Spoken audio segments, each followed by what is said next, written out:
She was born to become an angel. He made her want to disappear. He had done it before. He would do it again. He always got away with it.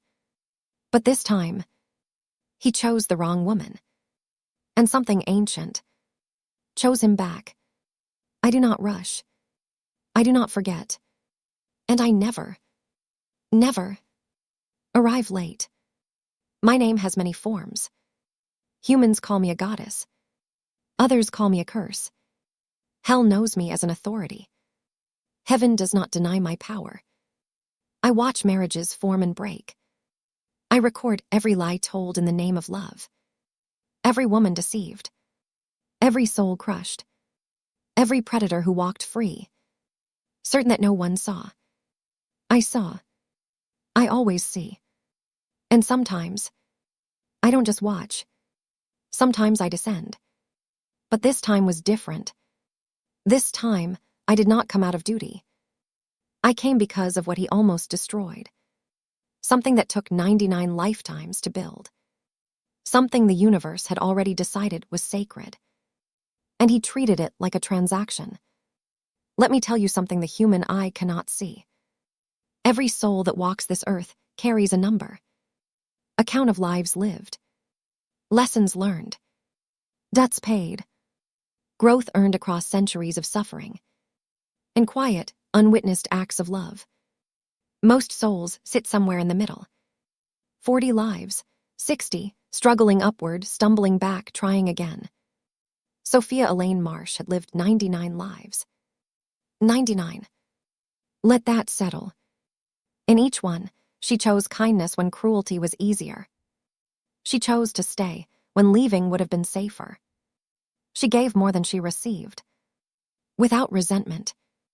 Without keeping score. Without ever asking to be remembered. In her 31st life, she nursed strangers through a plague using nothing but her bare hands and whatever courage remained in her. No protection, full knowledge of the risk. She stayed anyway. In her 47th life, she stepped in front of something terrible to shield a child she had never met. No hesitation, no calculation. She simply moved because that was what she was made of. In her 63rd life, she spent 40 years caring for a father who no longer remembered her name. Every evening, without exception, she sat beside him and sang. Not because he could recognize her voice, because she believed a person could still feel warmth even when they could no longer understand it, and she refused to let him go without it. In her 88th life, she forgave someone who had taken everything from her. Not for them, but because she refused. Absolutely refused. To let hatred live inside her chest.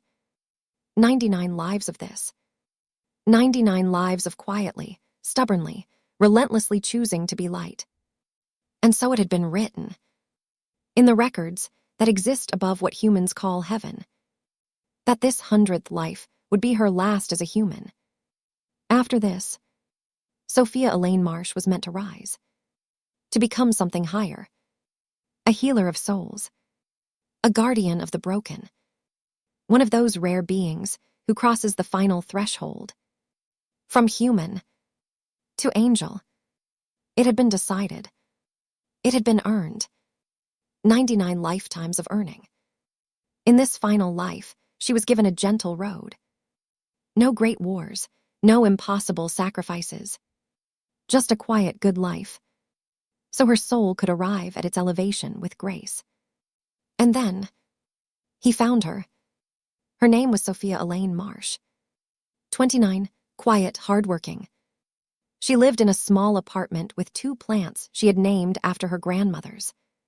She worked 2 jobs, not because she had to, but because she had learned long ago that idle hands turned inward, and her mind was kinder when it was busy with purpose.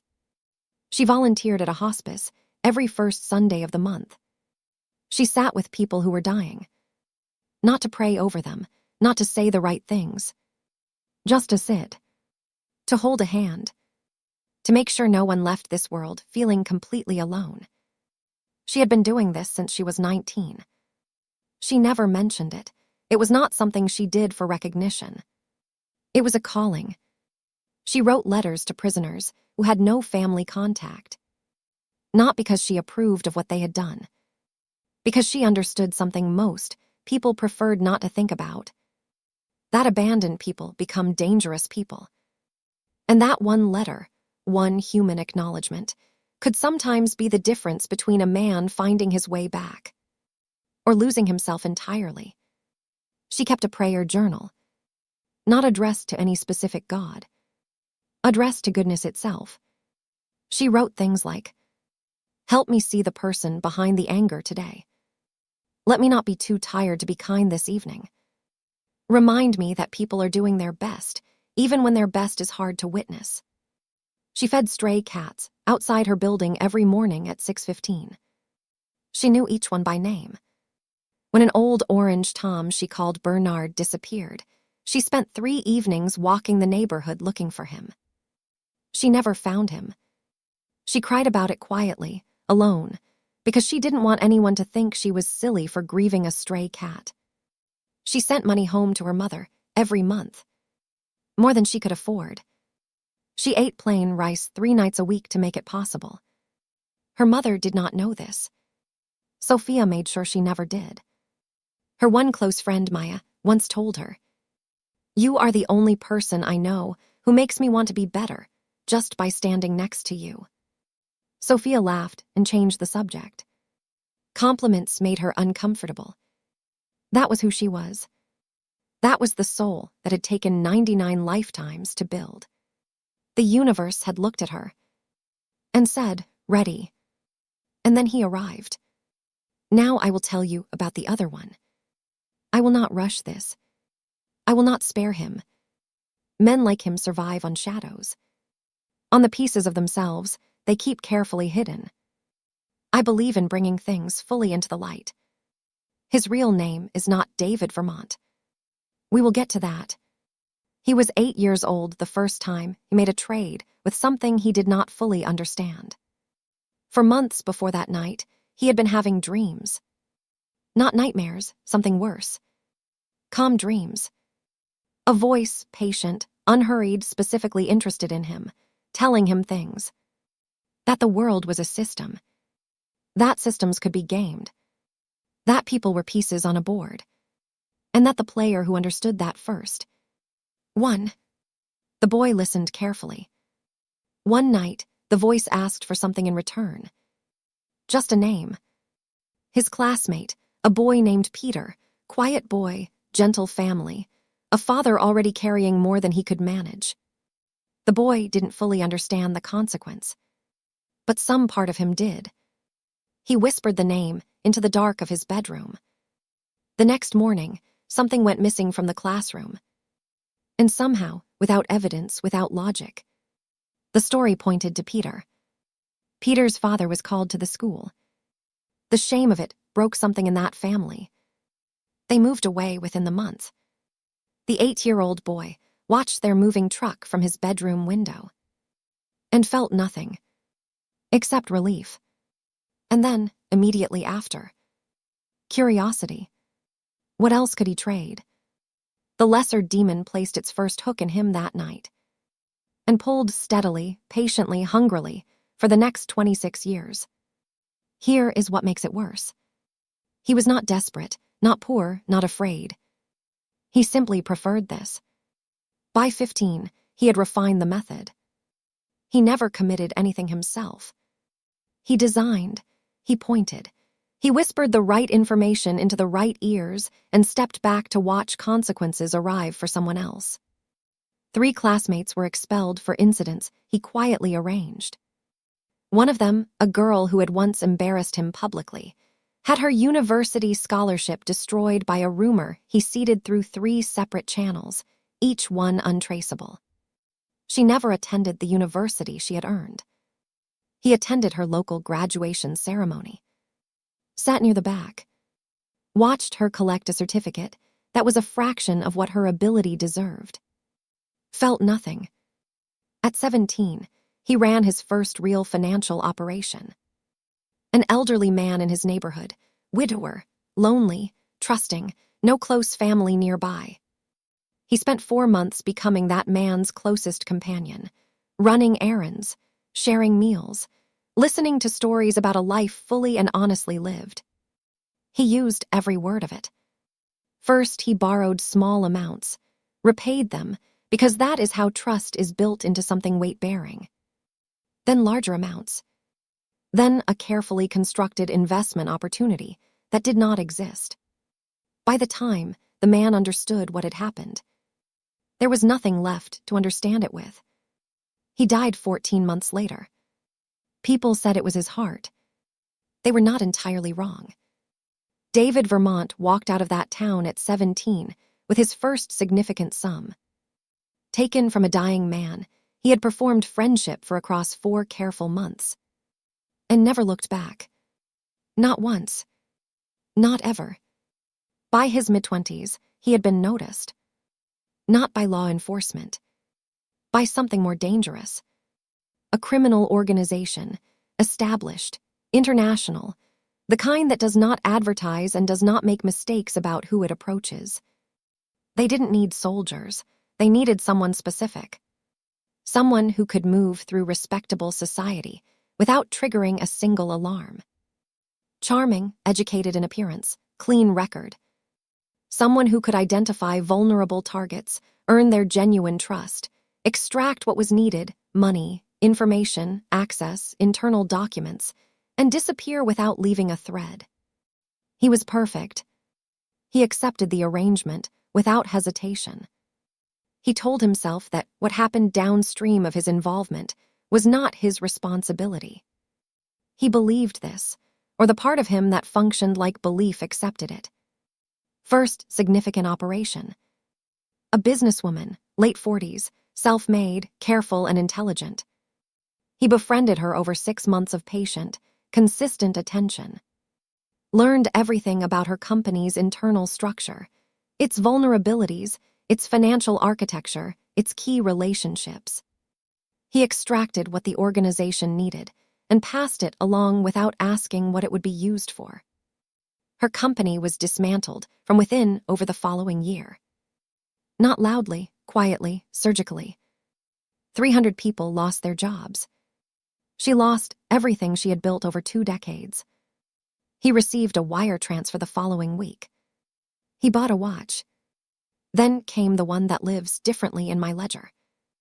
A man who worked for a government agency, honest, principled, young family. He had started asking the right questions, the careful, methodical kind that, followed far enough, would have led somewhere significant. A call came. They needed his patterns, his route to work, his daily schedule. He provided all of it. Without hesitation. 3 months later, that man disappeared. His wife still holds a vigil every year on the anniversary. His children are growing up with a photograph on the mantle instead of a father at the table. David Vermont received a wire transfer 6 days after the disappearance. He bought a better watch. He wore both of them, alternating by occasion. And then there were the women. This is where you need to understand something precisely. It was never purely about the money. There was a specific need in him, something the lesser demon had cultivated and expanded over 2 decades, a need that went beyond profit. He needed them to give willingly, to believe they were choosing freely, to feel deeply, genuinely loved. And then he needed to be present for the precise moment that belief collapsed, when the trust became something else. He had a private name for that moment. He called it the correction, as if their openness had been a flaw he was exposing. 11 women. But not all of them were only robbed. Some were referred. He had connections, men of significant means, who paid for introductions to women who could be made to feel they had no remaining options. He would identify a woman, build her up carefully, then isolate her, so gradually she never noticed the process. From friends, from family, from anyone who might reflect reality back to her. When she was dependent enough, alone enough, he made the introduction. He told himself they had agreed. He knew they didn't understand what they were agreeing to. He moved on before he had to witness what came next. 3 of those 11 women spent years in recovery. 2 of them are still in that process now. He does not remember their names. He never tried to. This was the man who found Sophia. This was the man who watched her set food out for her cats at 6:15 every morning. Who noted the way she always paused at the hospice entrance before going in. That single breath she took, as if preparing her heart for whatever grief waited on the other side of the door. He saw all of it, cataloged it, used every piece of it. A woman that open, that unguarded, that genuinely good, was to him simply an easier target. He did not see the 99 lives behind her eyes. He did not see the angel she was weeks away from becoming. He saw a transaction. He smiled. He walked toward her. And this was the only mistake in his entire life that truly, finally, mattered. He was wonderful at first. Of course he was. He had been practicing since he was 8 years old. He remembered everything she mentioned, her coffee order. A book referenced once in passing, it appeared on her doorstep a week later. Calls made exactly when promised, arrivals exactly when expected. He made reliability feel like love. For the first time in longer than she could clearly remember, Sophia felt truly seen. She told Maya. "He sounds too perfect," Maya said carefully.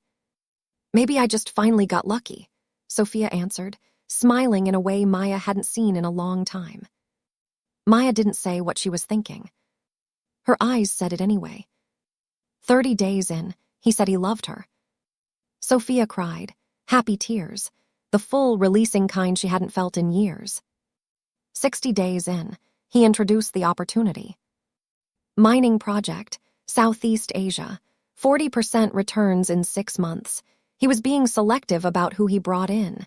He just needed people he could genuinely trust. Sophia hesitated.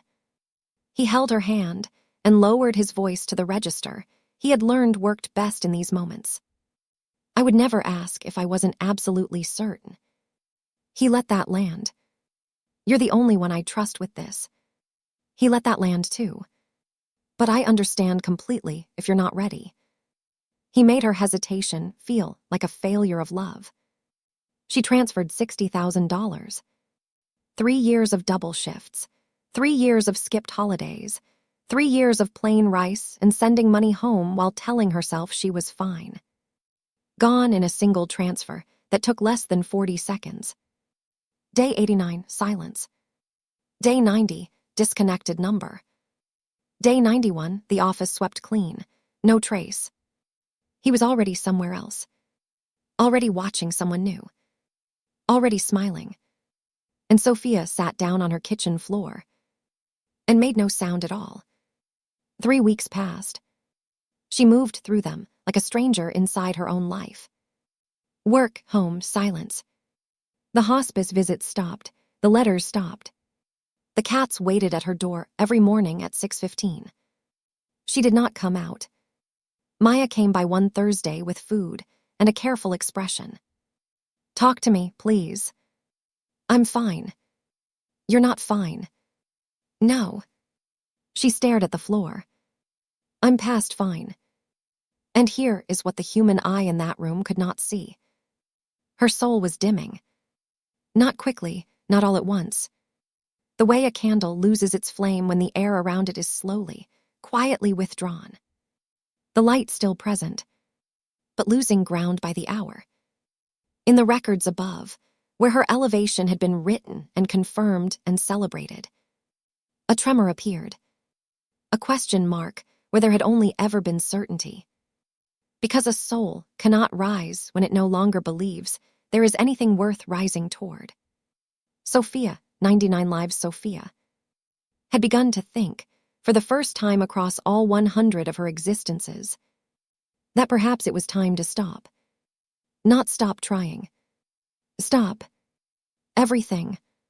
She stood at her window late one night, looking at the city lights blurring soft and distant through the glass. She thought about how much effort existing had become, how heavy the days were, how long she had been tired and how the tiredness had a different quality now, the kind that sleep cannot reach. She whispered something into the dark. She doesn't remember what she said, but I heard it. What I heard was not a prayer. It was not a cry for help. It was quieter than both of those things, and far more final.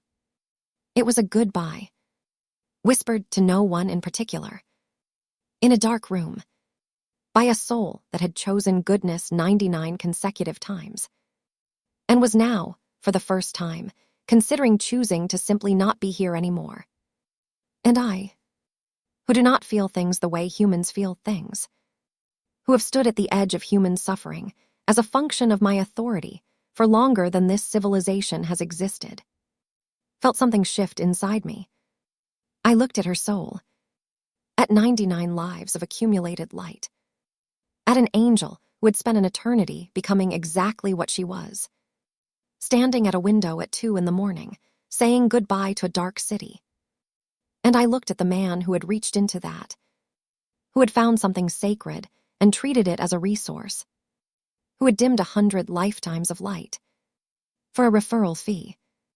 And I made a decision, not out of duty, not out of protocol, out of something far older and far less patient than either of those things. Tonight, I would not just watch. It was not violent. No lightning, no screaming, no grand entrance. She simply exhaled, and I entered on that breath, like silk moving through perfectly still water, like the final note of a song that has been playing far too long, held just a moment past where most songs end. Sophia slept behind her own eyes, deep, dreamless, finally at rest. And I stood up in her body. I looked at her hands, small, calloused, honest, the hands that had held dying strangers, that had written letters to men in cells who had no one else, that had set food out in the dark every morning at 6:15 for animals the world had stopped noticing. I straightened her spine, walked to the mirror. Her face, my eyes, gold behind the brown. A smile not warm, not cruel, knowing. I said one word. David, you want to know how I punish? Not with fire, not with fury, not with anything loud or theatrical. With truth. I pull one thread, precisely selected, and watch the entire architecture of lies, built across 26 years of careful construction, collapse from the inside. He was 3 cities away. New hotel, good one, he always stayed in good ones. New target, a woman named Grace, who did not yet know she was a target. On the phone, laughing, completely at ease. His business account flagged. Frozen. Regulatory review by a body that, searched for in any database in any country, did not appear to exist. He switched to the backup immediately. Frozen. He reached for his emergency contact, the one who had made every significant problem vanish for 3 years, the relationship that had never once failed. Out of service. He tried again. Out of service. He ordered a drink from the minibar and reached for his card. Declined. He tried again. Declined. He opened his wire transfer application. 3 accounts across 3 institutions in 2 countries. All 3 locked simultaneously. Each displayed the same message, under review, timeline unknown. His jaw tightened. He told himself it was technical, temporary, correctable within hours. He called his lawyer. Voicemail. He called his financial contact in the city. A stranger answered. This number has been reassigned. Who are you trying to reach? He hung up. He stood in the center of his hotel room. Cards dead, contacts unreachable, emergency line gone. Cash. He always kept emergency cash, a physical envelope, maintained without exception for exactly this kind of situation. He opened his bag. The envelope was there, exactly where he had placed it. He pulled it out, opened it. Empty. He had not touched it. He was completely certain he had not touched it. He turned it over, looked again. Empty. He set it down on the desk, sat on the edge of the bed. The room temperature had not changed. He was cold. A knock at the door. Hotel manager, professional expression, apologetic tone. Sir, the card we have on file has been declined. We'll need alternate payment to continue your stay. He looked at the man in the doorway. He cycled through his options. He came up empty. For the first time in 3 years. He had no move. Not one. The chill came then, arriving without source or reason. And with it, a feeling he had not experienced once since the deal. The feeling of being watched. He looked past the manager, down the long, empty corridor. Nothing there. But the feeling didn't leave with the looking. It settled in instead. Like it had arrived with the intention of staying. That sensation, that specific skin-level awareness of being observed, had been absent from his life for 3 years. Because the shield had always prevented it. That was gone now. And what moved into the space it left was me. 2 days later, back in the city, he needed to collect a document, pay a man, and disappear before the situation developed further. He walked into a small cafe near the center and scanned the room by habit, exits, occupants, sightlines. He stopped. Corner table. Sophia. His mind ran calculations instantly. She shouldn't be here. She shouldn't look like that. Spine perfectly straight, hands folded, eyes already locked on him from the moment he stepped through the door. Not crying, not angry. Watching. The way you watch something that has already been decided and simply hasn't been told yet. He approached because there was always a next move. Sophia, I. Sit down. Her voice, same voice, but with something beneath it that moved his legs before his mind gave any instruction. He sat. I can explain everything. The project had complications. I was going to. Can you? Not a question, a door closing quietly from the inside. There were issues, unexpected, and I was going to reach out. I just needed. Do you remember a woman named Claire? He stopped mid-sentence. Lyon, France, 2019. His mouth stopped working. Adiz, Lagos, 2020. His hands gripped the edge of the table. Reina, Manila, 2021. The cafe noise fell completely away. How do you know those names? I know all of them. She held his gaze steadily. I know exactly what you said to each of them. I know what you took. And I know what happened to them after you left.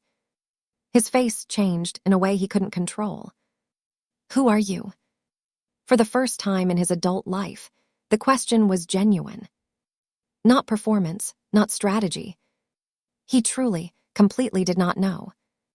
Right now. She let the air sit between them for one moment too long. I am the answer to a question 11 women asked in the dark. He stood fast, chair scraped, heads turned. His hands were trembling, he noticed. He hated himself for it. You're insane, whatever you think you know. Sit down. Quiet, absolute. He sat before he understood why. What do you want from me? Extortion, because I can. Your protection is gone. He went completely still. The deal 3 years ago. She watched his face. The spirit you bargained with, I know what it cost, I know what it gave you, I know exactly when it ended.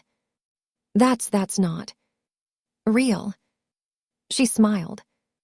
He had not been genuinely afraid since he was 17 years old. He was afraid now, in a way that had no strategy underneath it. What do you want from me? She stood, smoothed her jacket, picked up her bag.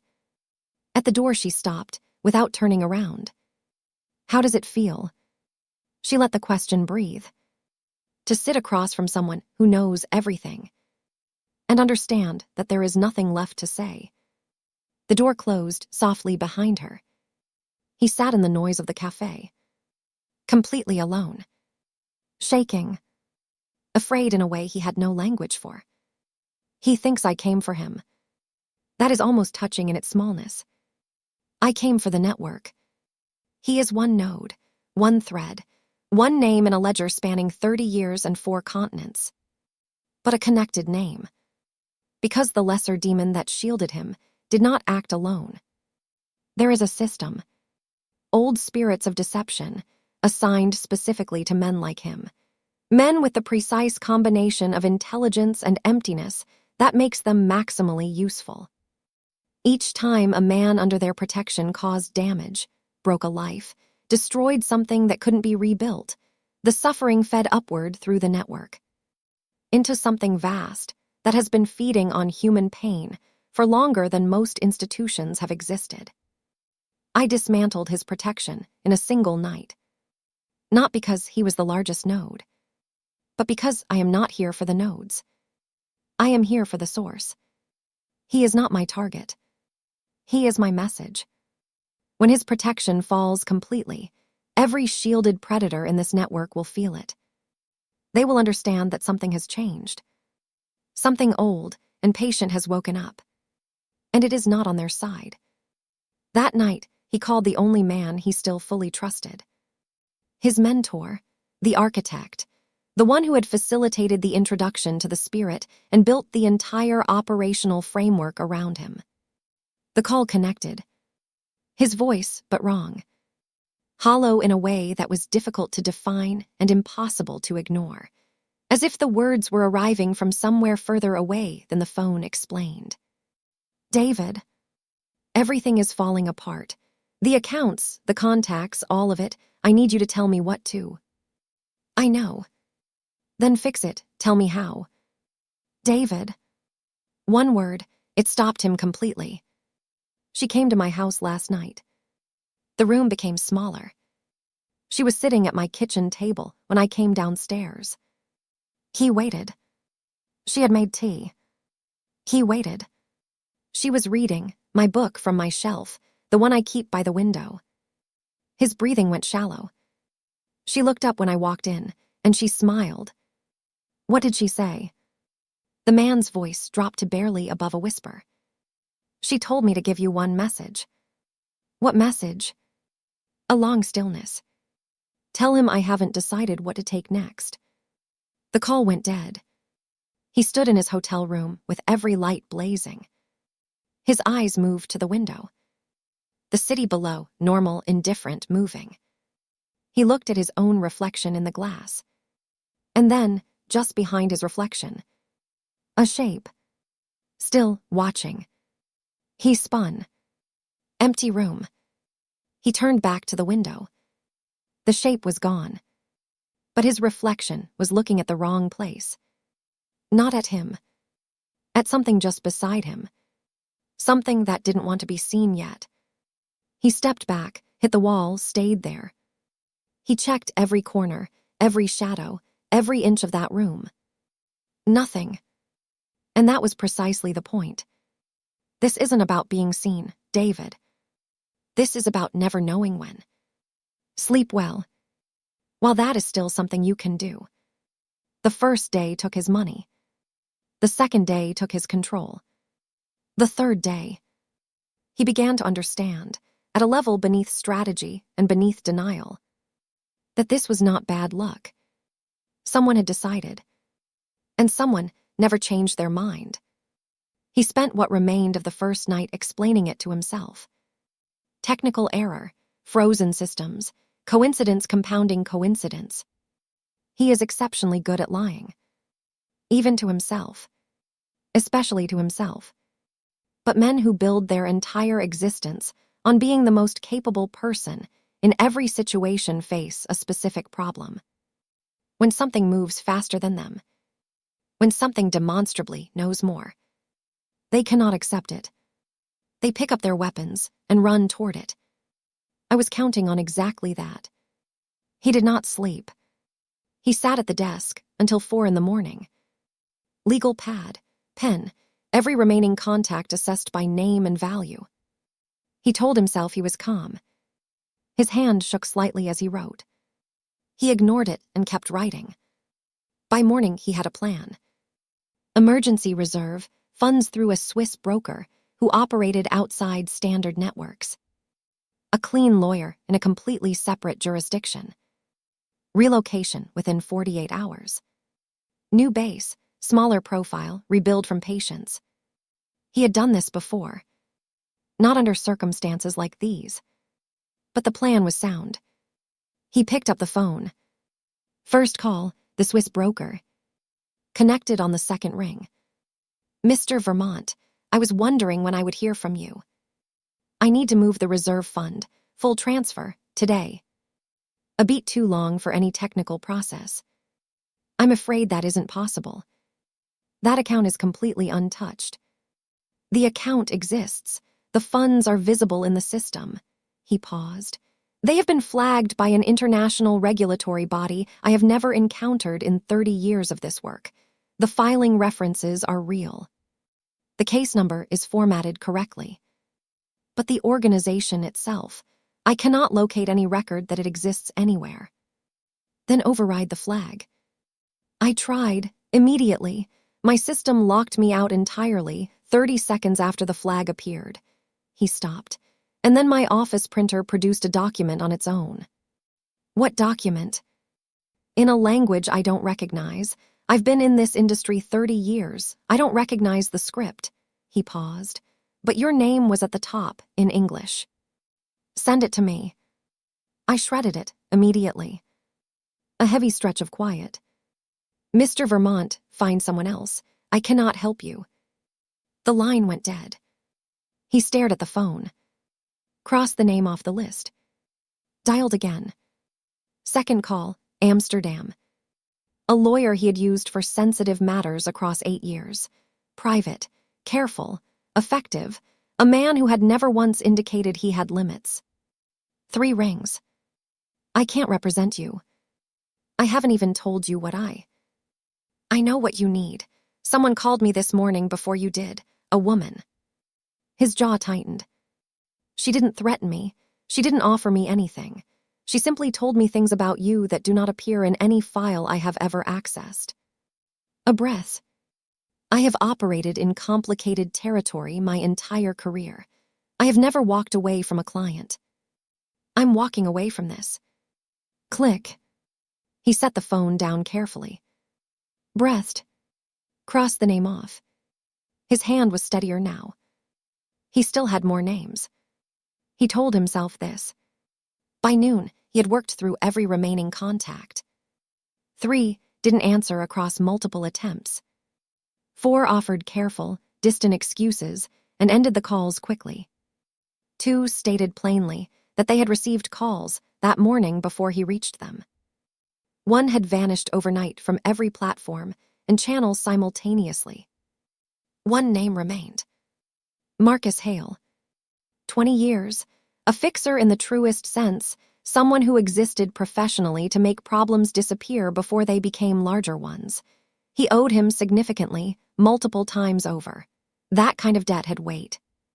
He found Marcus at their usual bar. Already there, drink in hand. He looked up when he walked in. His expression did something Marcus Hale's expression almost never did. It closed. He sat down across from him and used the smile. The specific, calibrated, genuine-seeming smile that had opened more doors than any other tool he owned across 20 years. Marcus, I appreciate you meeting me. Marcus said nothing. I have a situation. I need someone I trust completely. I heard about your situation. From who? It doesn't matter. It matters to me. No, he set his glass down. We've known each other 20 years. Exactly, which is why I came to you first. 20 years. His eyes stayed steady, and I have never once seen you scared. I'm not scared. Marcus looked at him. The look lasted several beats too long. I'm not, I just need specific.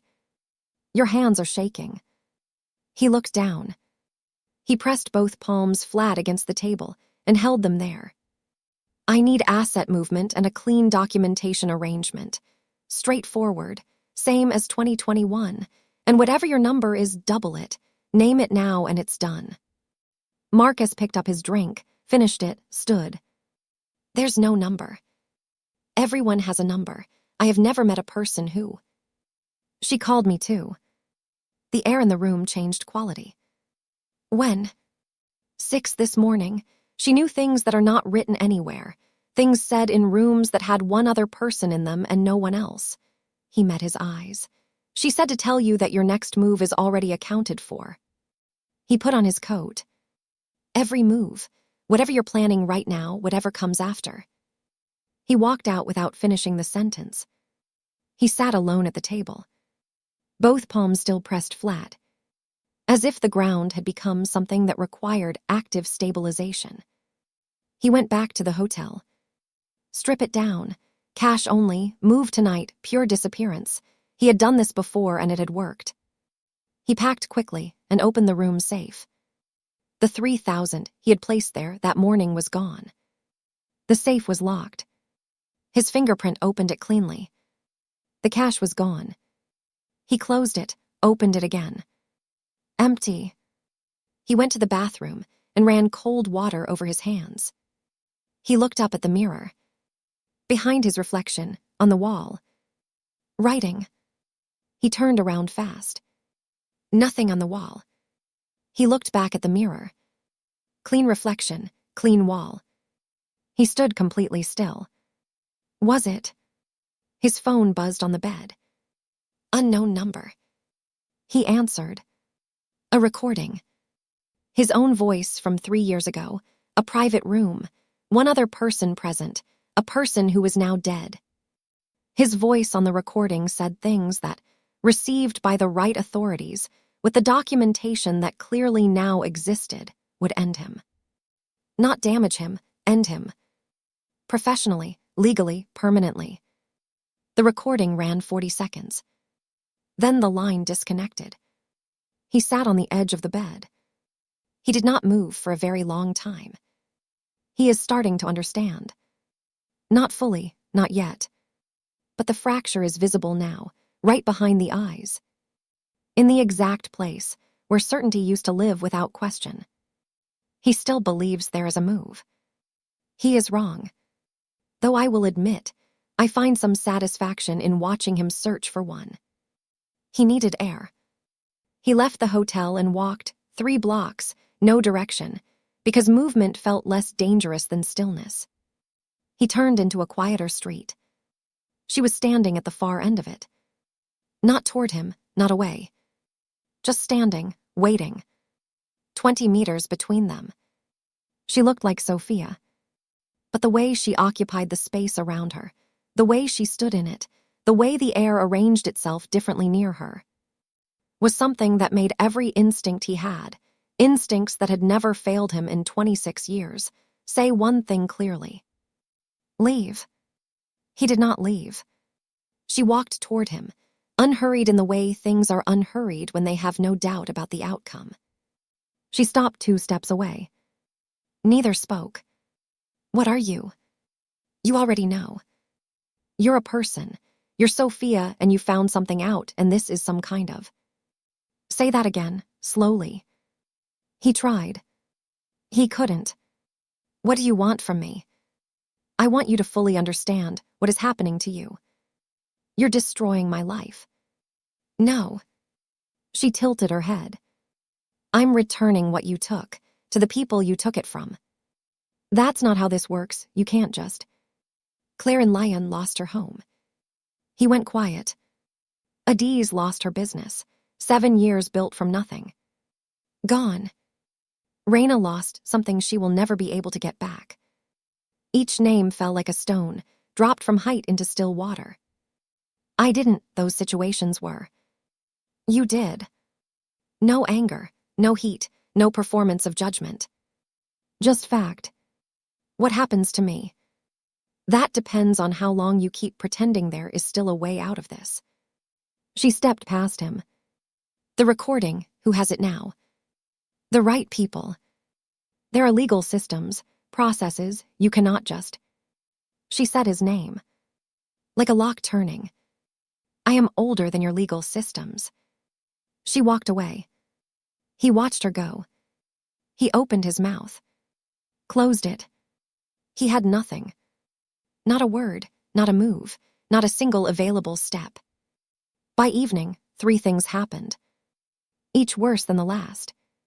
The hotel reversed his room reservation. 40 minutes to vacate. No explanation available. In the lobby, a man he had never seen before approached him, a detective, local jurisdiction, and extended a card with 2 fingers. "We've received a file on you, Mr. Vermont. Anonymous submission." He held the eye contact a beat past comfortable. "The documentation is complete, detailed, corroborated with evidence across multiple countries and jurisdictions. I'd strongly suggest remaining in the city." He walked away without leaving space for questions. And Grace, his next move, his planned escape route, sent one line. "Don't contact me again." No explanation, no argument. Just done. He stood in the lobby. Bag at his feet, dead card in his hand, phone full of messages he couldn't answer. Normal evening, moving around him in every direction. He had never felt so completely exposed in a public space in his life. Every person who glanced his way. He flinched. David Vermont, who had walked into every room for 20 years, as if he had built it specifically for himself, was flinching at strangers. He found a room at the edge of the city. Cash only, no name required. 2 crumpled notes from the bottom of a jacket pocket, the last physical money he had anywhere. Small room, 1 window looking at a brick wall, 1 wooden chair, 1 bare bulb. He sat on the bed and looked at his hands. The shaking had stopped. Not because anything had improved. Because he had passed the point where shaking served any function. His phone rang. Unknown number. He answered. Her voice, not her voice. Something using her voice the way you use a coat to cover what's underneath while moving through the world. "Are you comfortable?" He said nothing. "I want you to sleep tonight, rest properly." "Why?" "Because tomorrow is the last day of your ordinary suffering." "What does that mean?" "It means everything until now, the accounts, the contacts, the recording, the detective, all of it was inventory. An accounting of what you have, of what you believe you need to function." Her voice didn't get louder. It got deeper, more settled, more certain. "Tomorrow, I begin deciding which of those things you cannot live without. You can't sleep. You'll want to be rested for what comes next. Tomorrow, the softest, most deliberate beat of quiet. You lose something you cannot replace." The call ended. He sat in the small room. 1 bulb, 1 window, 1 chair. He looked at his reflection in the dark glass. And then his reflection, without him moving, without his face doing anything. Slowly. Smiled. He was not smiling. He pressed his back against the headboard, shoulders flat to the wall. Eyes fixed on the window. The reflection returned to normal. Just glass, just him, just the room. He did not move from that position. He did not close his eyes. He sat against the headboard and waited for morning. The way people wait for verdicts in rooms with no exits. Inventory complete. I know what he values. I know what he believes he cannot function without. I know exactly which thread, pulled at the right angle, brings everything else down simultaneously. He believed losing money was pain. He believed losing his network was pressure. He believed losing control was suffering. He has not yet encountered what actual loss is. Tomorrow he begins to learn. And unlike every previous lesson in his life, this one he cannot walk away from. There is no city to relocate to. No name to bury and replace. No deal to renegotiate. Only what comes next. And what comes next, I have already decided. But before I go, there is one thing I have not told him. One thing I have not told you. His name. His real name. Not the name on the hotel receipts. Not the name he gave Sophia. Not any name used in any country across 26 years of careful reinvention. The name he was born with. The one he buried at 17 when he walked out of his hometown with a dead man's savings. That name is written on the wall of Sophia's apartment. In his handwriting. On a wall he has never stood in front of. In a room he has never entered. He doesn't know this yet. But when he finds out, he will understand something he has been running from since he was 8 years old and whispered a classmate's name into the dark. He was never the one doing the choosing. From that very first night, from that bedroom, from that first whispered name, I heard it. I recorded it. I wrote it down in the place where I write everything spoken into darkness under the assumption that no one is listening. And I have been waiting, with the patience of something that does not experience time the way he does. For the right vessel, the right moment, the right instrument. He thought he found Sophia. Sophia was directed to him. A soul ancient enough, pure enough, to carry my full authority without breaking. A soul he would never suspect. Because men like him never suspect kindness. They see openness as a flaw waiting to be used. He was never hunting her. He was walking, one careful, self-congratulatory step at a time, directly into something that had been prepared for him for 26 years. She heard the first whisper, David. She hears all of them. And while all of this was happening, while I wore her hands and her voice and her spine, Sophia was dreaming. For the first time in 3 weeks. Genuinely, peacefully dreaming. She was somewhere warm. A garden with no specific geography, the smell of rain just finished, grasped the particular green of something very alive. People were there she recognized, not from this life, from others. The stranger she had nursed through the plague. The child she had shielded. The father she had sung to every evening. All of them there, all of them whole. The child, small, serious, certain, walked to her, took her hand, and said, "Not yet. It is not time. You still have something left to do." Sophia looked down at her hands in the dream. They were luminous. Softly, undeniably, gently glowing, the way morning light looks through a thin curtain. Not dramatic. Just present. Undeniable. Real. And for the first time in 3 weeks, she did not want to disappear. She wanted to see what came next. Tomorrow. He loses something he cannot replace. And when it's gone, he will finally understand what loss actually means. The lesson continues. If you enjoyed this story, let me know your thoughts in the comments. I read every single one. Don't forget to like the video, share it with someone who loves dark fantasy, and subscribe for more zombie, horror, and revenge stories. I'll see you in the next nightmare.